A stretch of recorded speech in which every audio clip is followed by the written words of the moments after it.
नमस्कार दोस्तों, गणेश चतुर्थी की आप सभी को हार्दिक शुभकामनाएं। गणेश चतुर्थी का त्योहार भगवान गणेश के जन्म की खुशी में मनाया जाता है।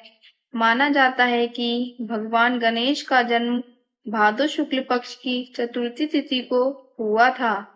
गणेश चतुर्थी की पौराणिक कथा के अनुसार एक बार भगवान शिव और माता पार्वती जी नर्मदा नदी के किनारे बैठे थे। तब माता पार्वती की चौपड़ खेलने की इच्छा हुई। उन्होंने शिव जी से ये खेल खेलने के लिए कहा, लेकिन इस खेल में हार जीत का फैसला करने के लिए वहां कोई दूसरा मौजूद नहीं था। इसलिए भगवान शिव ने कुछ तिनके एकत्रित किए, उसका एक पुतला बनाया, फिर उसमें उन्होंने प्राण फूंक दिए। भगवान शिव ने उस पुतले से कहा कि बेटा, हम चौपड़ खेलने जा रहे हैं, इसलिए तुम बताना कि हम दोनों में से किसकी जीत हुई और किसकी हार। फिर खेल शुरू हो गया। संयोग से इस खेल में तीनों बार माता पार्वती की ही जीत हुई।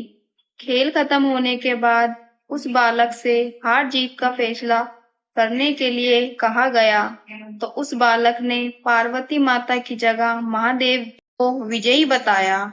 उस बालक के मुख से ये झूठी बात सुनकर माता पार्वती क्रोधित हो गई और उन्होंने बालक को लंगड़ा होने और कीचड़ में पड़े रहने का श्राप दे दिया।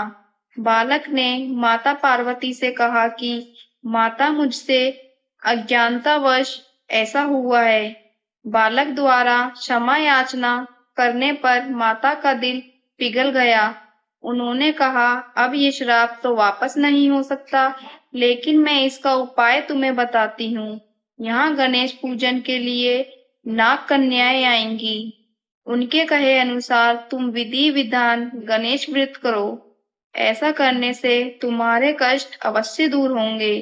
बालक 1 वर्ष तक उसी स्थान पर खड़ा रहा। उसके बाद उस स्थान पर नाग कन्याएं आईं। नाग कन्याओं से उस बालक ने भगवान गणेश के व्रत की विधि जानी।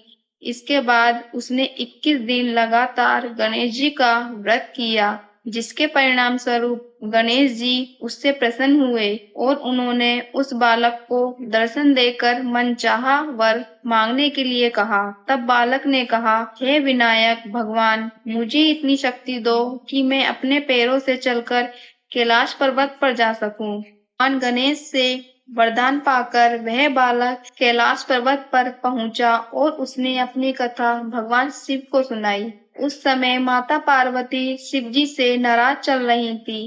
देवी को मनाने के लिए भगवान शिव ने भी 21 दिनों तक भगवान गणेश का व्रत किया, जिसके प्रभाव से पार्वती माता की नाराजगी दूर हो गई और वे स्वयं भगवान शिव से मिलने पहुंच गई। इसके बाद भगवान शंकर ने माता पार्वती को इस व्रत के बारे में बताया। फिर माता पार्वती ने भी यह व्रत अपने पुत्र कार्तिकेय से मिलने की इच्छा में किया। व्रत के 21वें दिन कार्तिकेय स्वयं माता पार्वती जी से मिलने चले आए। कहते हैं तभी से ये व्रत समस्त मनोकामनाओं की पूर्ति करने वाला व्रत माने जाने लगा।